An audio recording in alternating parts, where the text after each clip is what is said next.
Bien, Bea, muchas gracias por esta información. Falta un minuto para las 9 de la mañana y es momento de iniciar el diálogo con Martín Pereira, presidente de la Federación de Funcionarios de la Salud y también presidente de COFE. Bienvenido, ¿cómo anda? ¿Cómo andan? ¿Todo bien? Muy bien. Bien, muy bien. ¿Hubo alguna amenaza, como estábamos viendo en la Universidad de la República, a algún hospital en estas horas? Ocurrió con el Círculo Católico a nivel privado, pero públicos... Público no, por suerte por ahora nada y esperemos que siga así. Bien, ¿qué situación están viviendo? ¿Han manifestado preocupación los trabajadores sobre situaciones de violencia que se han dado en hospitales? Especialmente en el de Durazno, ¿no? Que un hombre baleó a alguien que estaba internado allí. ¿Se dio un nuevo escalón en situaciones de violencia con esto?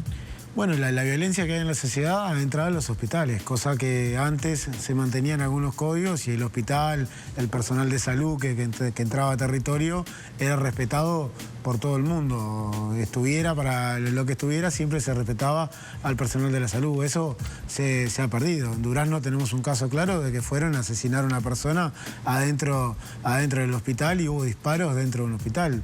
Ya nos ha pasado en otras veces que ha habido disparos dentro de los hospitales o policlínicas, pero esto de querer ir a justiciar a una persona dentro de un hospital es la primera vez. Recordemos que nosotros tuvimos que lamentar el fallecimiento de un compañero en el Macién, en el intento de un rescate de hace muchos años y que falleció un compañero. Entonces son situaciones que se están viviendo en el interior del país. Se daba que los hospitales eran de puertas abiertas, no había medidas de seguridad y está bien que en su momento fuera así para trabajar con la comunidad y había un trato distinto del que puede haber acá en Montevideo. Bueno, eso lo tenemos que ir corrigiendo porque en 15 días tuvimos un ataque a una licenciada y una enfermera en Florida, rompieron la puerta en San José, rompiendo mobiliario, insultando a los trabajadores. Ahora lo de Durazno, la noche misma que pasó lo de Durazno, en Ciudad de la Costa también hubo agresiones al personal en la puerta de emergencia, entonces, y los móviles que están en territorio todos los días sufren alguna pedrea, insultos o situaciones que se dan, que es a diario la situación que se vive. Al día de hoy, Pereira, claramente las realidades son distintas, sobre todo en Montevideo con el interior, pero ¿cómo es el esquema de seguridad que tienen los diferentes hospitales públicos? Bueno, acá en Montevideo ya se ha implementado poner sistemas de videovigilancia, barreras físicas y control de quién entra, que están los molinetes. Que ¿Se está cumpliendo con eso? ¿Se cumple con eso? En Montevideo sí está todo eso. En el interior es como te decía, en el interior era otra realidad y vamos camino a eso. En Durazno ayer mantuvimos reunión con las nuevas autoridades de ACE, el equipo de gestión, y estaba también el Ministerio del Interior local trabajando a ver cómo se podía hacer. Logramos el compromiso que haya un efectivo del Ministerio del Interior 24 horas dentro del hospital. Se va a reforzar la seguridad privada, los compañeros que trabajan por las empresas, va a haber mayor cantidad para hacer un control del ingreso y permanencia dentro del hospital. Y bueno, ¿a partir de hoy también? A partir de hoy, las cámaras de videovigilancia se van a empezar a tramitar. Eso lleva un trámite que demora más o menos un mes, pero también está la voluntad de instalar en las puertas de acceso del hospital de Durazno, pero es algo que vamos a tener que trabajar y así quedamos con ACE en el día de ayer en todos los hospitales porque son situaciones de violencia que se están viviendo en todos lados. Antes se focalizaban más en Montevideo, pero ahora tenemos una realidad que está pasando en todo el país y con la diferencia que en el interior del país, como les decía, los hospitales eran lugares de puertas abiertas hacia la comunidad, cosa que lamentablemente vamos a ir perdiendo y va a tener que haber mayores controles de quién ingresa o no al hospital, o si va una abuela acompañada por 4 o 5 personas, van a tener que esperar 3 afuera y entrará con una. Pero bueno, son situaciones que se nos están dando y nosotros como... O sea, ¿va a haber una limitación en el ingreso de los hospitales? Va a haber una limitación del ingreso y saber quién entra y para qué entra. O sea, ¿se va a pedir documento para entrar? En algunos casos se va a pedir documento para entrar, se va a hacer un registro para saber quién está circulando dentro del hospital. ¿Hay alguna zona del país identificada como más problemática? Usted decía que bueno, que ya se dan varios puntos, pero no sé, Maldonado, la zona metropolitana, ahora quizá Durazno. No, bueno, Durazno tiene un problema de público conocimiento de enfrentamiento entre bandas que lo llevaron al extremo de llevarlo adentro de un hospital. Pues lo que nos dicen los compañeros de Durazno, que fue un incidente previo que había pasado en diciembre, que estas 2 personas que estaban internadas, porque había internado uno de una banda, otro de otra, se habían baleado en diciembre y bueno, esto es parte de la revancha o de la guerra que hay en Durazno y bueno, la inseguridad que vive la ciudad de Durazno se trasladó adentro del hospital. ¿Tienen previsto hacer algún paro? ¿Hay alguna resolución de paro por estas horas? Se paró 24 horas en el hospital de Durazno, hoy está funcionando normalmente, el paro fue hasta las 18 horas de ayer, cada vez que hay un incidente de violencia se para hasta las 0 o dependiendo de la gravedad se para 24 horas y bueno, en breve se va a reunir la dirección del sindicato para evaluar qué propuesta le vamos a llevar a ACE y acá una pata importante es el Ministerio de Interior que nos tiene que informar con la parte técnica de qué podemos hacer o no, o qué medidas se pueden tomar para mejorar la seguridad. De primero lo que nosotros estamos pidiendo es que haya un efectivo del Ministerio del Interior en cada hospital para tratar de mantener la seguridad. Por ejemplo, en Ciudad de la Costa terminó siendo agredido hasta el efectivo del Ministerio del Interior en la noche de justo que pasó lo de Durazno también. Entonces son situaciones que o se han ido a atacar directamente al efectivo del Ministerio del Interior para sacarle el arma, sacarle el chaleco, que ha habido ataques en las policlínicas para hacerse del arma y el chaleco. Entonces son situaciones que cada vez va escalando más la violencia y los trabajadores de la salud queremos ir a trabajar tranquilos, atender a toda la población, pero con la tranquilidad que vamos a trabajar y volvemos tranquilos. También habían pedido un refuerzo de seguridad por la internación de Loli Suárez en el Hospital Pereira Rosell. ¿Eso cómo se trabajó? Bueno, eso trascendió públicamente, el sindicato de base, la dirección y el Ministerio del Interior ya habían trabajado que cuando fuera a atenderse hubiera un operativo de seguridad, salió en los medios, todavía falta para que tenga que ir al hospital a tener a su hijo, así que eso estuvo más en los medios presentes, pero ya estaba todo coordinado entre el sindicato de base, la dirección y el Ministerio de Interior para tener los recaudos pertinentes. También se da esa situación, los enfrentamientos de banda, a veces tenés uno de una banda y otro internado en el mismo hospital y hay que reforzar las medidas de seguridad. Todas esas situaciones van complejizando y es algo que capaz que ni los equipos de gestión ni los trabajadores tendríamos que estar discutiendo y sabiendo de qué bandas cada uno para saber si hay que poner más efectivo o tomar medidas de seguridad pertinentes. Entonces, ¿pero se han dado casos donde integrantes de bandas distintas son atendidos en el mismo hospital? Sí, se ha dado casos en distintos hospitales y el hospital, la imagen de un hospital no es que veas al cuerpo de Coracero y la Republicana instalado dentro de una sala del hospital porque sabés que sala por medio puede haber un enfrentamiento o amenaza de muerte como ha habido de un paciente a otro. Entonces, todas esas situaciones que a veces por temas de seguridad no se hacen públicas, pero que los trabajadores de la salud lo estamos viviendo a diario. O sea que dentro de los hospitales se producen amenazas. Sí, claramente. Van los dos de la banda, o si no, como pasan las puertas de la periferia de Montevideo, que es lo que es en la RAP. Hay una balacera, un enfrentamiento y el planteo de los familiares y amigos es el mío lo salvan primero.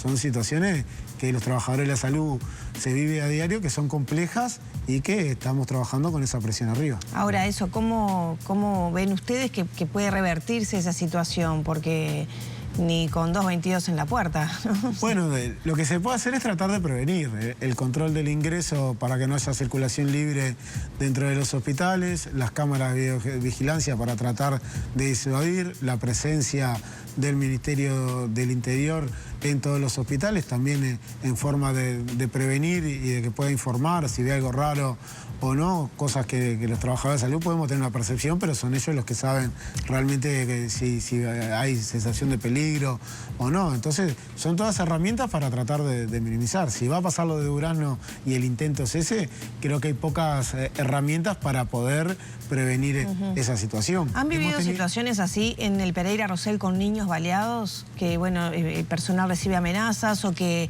hay algún adulto que se quiera acercar que en realidad no es familiar directo del niño, etcétera. Hemos tenido esta situación de tener en una sala un bando y en otra sala otro bando y, como te digo, con la Republicana en el medio y acompañando a esas personas cada vez que iban al baño, que iban a movilizarse, a recibir un informe médico, con la presencia policial. Eso genera nerviosismo, distorsiona lo que es toda la atención médica. Imagínense estar en esa situación y están con un familiar de acompañante en esa situación que es violenta para ya con la sola presencia de efectivos policiales dentro del hospital de forma masiva, ¿no? Cuando se dan esas situaciones no es que hay un 92, hay un refuerzo importante del Ministerio del Interior, pero que distorsiona todo lo que es un servicio de salud. ¿Con qué frecuencia se da esto?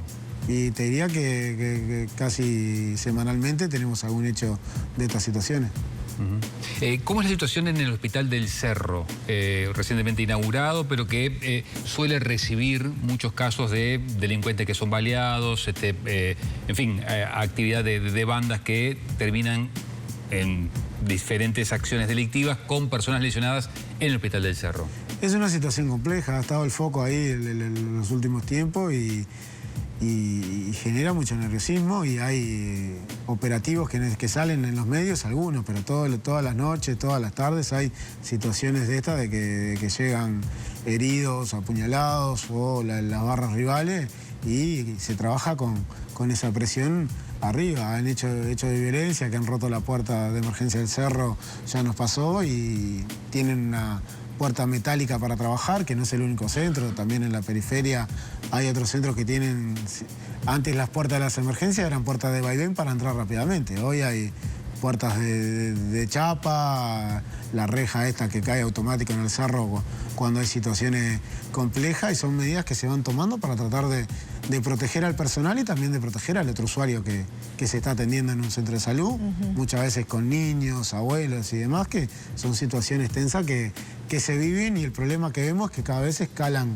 de mayor medida. ¿Cuándo empezó a pasar esto? ¿Ustedes tienen aproximadamente calificado, cuantificado, cuándo es que se da este proceso de, digamos, empeoramiento de la situación de la relación con médicos, funcionarios y los pacientes? Que se está grabando hace 2 o 3 años que venimos que esto viene en una escalada y que cada vez mayor. Lo de Durazno confirma esa escalada. Fueron a asesinar a alguien adentro de un hospital, ¿no? Hubo disparos. Hay un audio que justo un paciente de la sala al lado estaba informándole a la familia de los exámenes y demás. Se escuchan los disparos, los compañeros que estaban ahí, que realmente quedaron muy nerviosos. Y el problema es que no le vemos una solución que digamos, bueno, hacemos esto y se soluciona, porque es parte de los que no, te puede pasar acá saliendo del canal, que haya un hecho de violencia. Entonces es muy difícil. Lo que nosotros solicitamos son todas las medidas que puedan prevenir y disuadir distintas acciones, pero si alguien quiere ir a matar a alguien, con cámara, con control en la puerta, va a buscar la forma de poder entrar. Entonces esas situaciones son complejas y bueno, estamos tratando de minimizar al máximo y de tener toda la prevención. Hemos hablado con la autoridad del Ministerio del Interior, realmente hemos tenido una respuesta muy rápida, también se dio en el Español la otra vez que se trasladó también y hubo todo un operativo de seguridad para proteger al personal. Rápidamente mandaron el otro día a Durazno desde Tacuarembó la Guardia Republicana para que se apostaran en el hospital y estuvieran en la ciudad. Realmente hemos tenido una buena respuesta, pero el tema tenemos que sentarnos para una planificación de la seguridad de todos los hospitales. Se podría decir, pero para ubicarlo cronológicamente, que con el final de la pandemia hubo un empeoramiento de esta situación. No, ya veníamos. La pandemia un poco bajó eso, por lo que los hospitales casi no había circulación, no había acompañantes, era una situación atípica, pero como te digo, 2 o 3 años venimos con una escalada de violencia que realmente no sabemos dónde va a parar. Pereira, ¿qué le van a pedir a las nuevas autoridades de ACE desde los trabajadores? No solo este tema de reforzar la seguridad, ¿qué otros solicitudes, inicio de trabajo pretenden hacer los trabajadores? Bueno, tuvimos una reunión previa con el directorio antes que asumieran, terminaron el directorio, solamente terminó de asumir ayer y hoy van a instalar las gerencias y demás, están en plena transición. Bueno, el tema de seguridad estuvo arriba de la mesa porque se habían dado algunos hechos justo los días antes de reunirnos. También lo que es la falta de personal, el salario, las condiciones laborales, la situación edilicia de muchos hospitales, más que nada en el interior, que está complejo. El cumplimiento y el poder llevar los especialistas al interior del país. La Federación siempre defiende que el mismo servicio de salud tiene que dar la misma calidad cerca de Montevideo o en Montevideo que la misma que se da en el norte del país, cosa que no sucede. El reforzamiento de personal también en el interior del país. ¿Qué déficit de funcionarios calculan ustedes que hay? Bueno, está trabajando la Secretaría de Presupuesto de la Federación armando todo lo que es el pedido de presupuesto, tanto salarial, de recursos humanos y condiciones laborales. Ahora estamos en un trabajo y analizando la situación, lo que son las redes de atención primaria, que es el primer nivel de atención.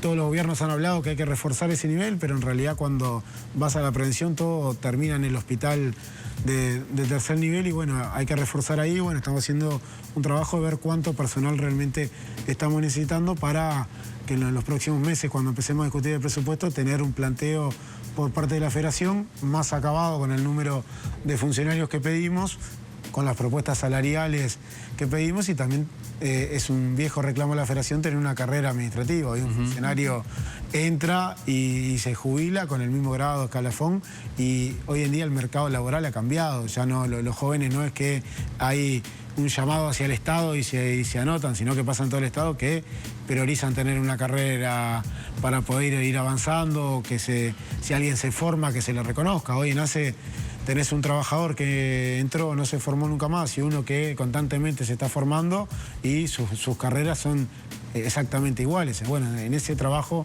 vamos a hacer fuerza y lo que tiene que ver también con la destercerización de servicio. Tenemos compañeros que hace 10, 15 años trabajando para empresas tercerizadas que entendemos nosotros que tienen que pasar a ser funcionarios de ACE, generando un ahorro para el organismo, que le sale más barato tener un trabajador de ACE que a través de una empresa y una seguridad laboral para los trabajadores. Ahora, los ingresos que hubo al cierre de la administración pasada no cambiaron en nada la ecuación porque las autoridades del momento decían que estaban vinculadas a mejorar la atención, esos ingresos. Hay que separar lo que entró en pandemia y en las otras rendiciones de cuentas después de la pandemia, que entró personal genuino, que fue una batalla de la Federación, que el COVID demostró las falencias que tenía el sistema de personal, la fortaleza que tenía el sistema en general para atender la pandemia, pero también desnudó la situación de personal que había. Ahí logramos que entraran cerca de 1000 funcionarios en el periodo anterior, pero hay que separar lo que pasó en el último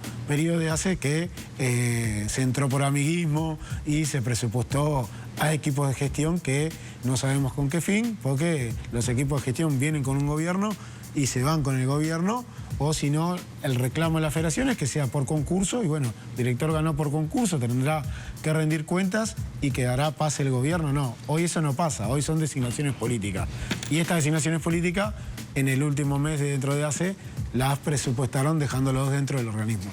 Pereira, más allá de este tema puntual de las designaciones políticas, en lo que refiere a las contrataciones, a las dificultades que el gremio ha denunciado, ¿por qué no se ha escuchado dentro del directorio a los representantes, tanto de los trabajadores como hasta de los propios usuarios en el directorio de ACE, por lo menos encender una luz amarilla de que esto estaba pasando? Bueno, estos planteos, la discusión que dio el directorio, la discusión final no la tenemos. Nosotros, como bien decía, denunciamos estas irregularidades que se estaban dando y el directorio después define por mayoría y tenía la mayoría para poder hacerlo. ¿Pero ustedes desde la representación de los trabajadores no fueron advertidos de esto? No, no fuimos advertidos de esto.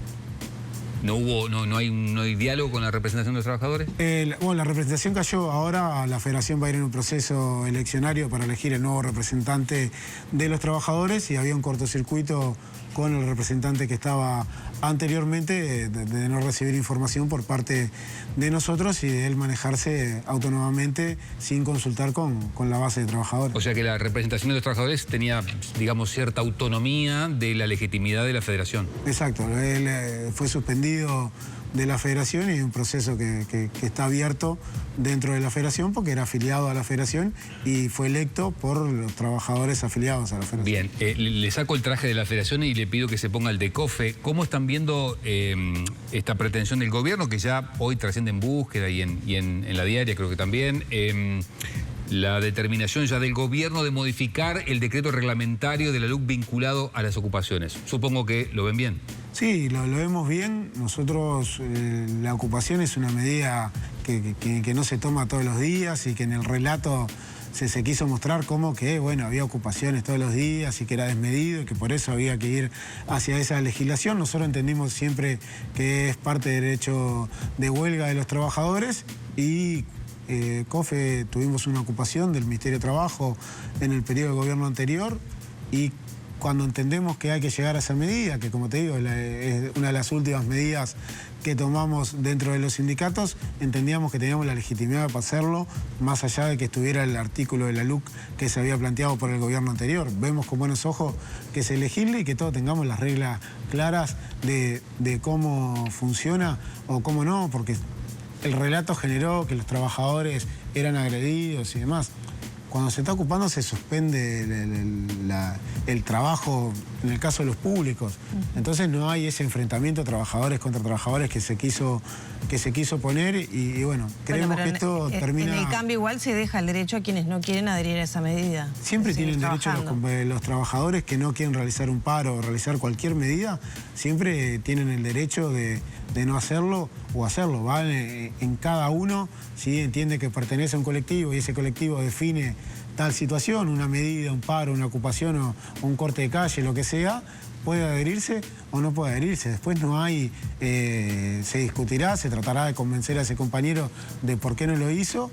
Sí, se pueden generar cortocircuitos complicados, no sé si complicados, pero se pueden sí generar algún cortocircuito, porque en caso de prosperar la iniciativa del gobierno, se va a poder ocupar, pero también se va a poder trabajar. Pero eso ya, un híbrido... Eso ya estaba arriba de la mesa. No hay, lo que el gobierno vuelve es un paso atrás, que a nosotros nos parece bien que se esté, porque cuando ocupábamos teníamos que negociar con el Ministerio de Interior y era según qué negociador fuera el grado de negociación que había, pero por ejemplo en la de COFE, el Ministerio de Trabajo, el lugar donde legisla... fueron los efectivos del Ministerio del Interior, nosotros lo planteamos, estamos esperando respuesta de las autoridades, no sabemos si va a durar 1 hora más o 10 horas más, estamos pacíficamente, nos pidieron que dejáramos una vía para pasar, ahí nos desbordó porque había mucha gente, dijimos imposible, no puedo entrar más gente adentro por la seguridad de los que están adentro. Quedamos manifestando en la calle y hubo conversación permanente con el Ministerio de Interior. Tampoco se dieron grandes hechos, hubo una represión a los compañeros del puerto, pero después hubieron distintas ocupaciones en la educación, en el sector privado, en algunos organismos públicos, que no pasó nada. Y el movimiento sindical uruguayo es muy maduro en esas situaciones y sea el gobierno que sea, había un diálogo para evitar esas situaciones de violencia. Pasó con los compañeros del puerto lo que se vio y repudiamos esa represión que había porque había que conversar un poco más y se puede llegar a acuerdo. Entonces, creo que es más el relato que se intentó plantear de demonizar al movimiento sindical de lo que realmente las medidas pueden tener un efecto negativo sobre la empresa o el organismo público, porque no hay rotura, no hay vandalismo. En eso creo que todos lo tienen claro, de que el movimiento sindical tiene una responsabilidad muy grande en esas situaciones y que fue parte del debate político y de la generación de relatos hacia el movimiento sindical, que es la organización social que puede movilizar y que todo el mundo, le guste o no, reconoce la legitimidad que tiene el PCNT y los distintos sindicatos del PCNT. Pereira, muchas gracias por estos minutos. No, gracias a ustedes.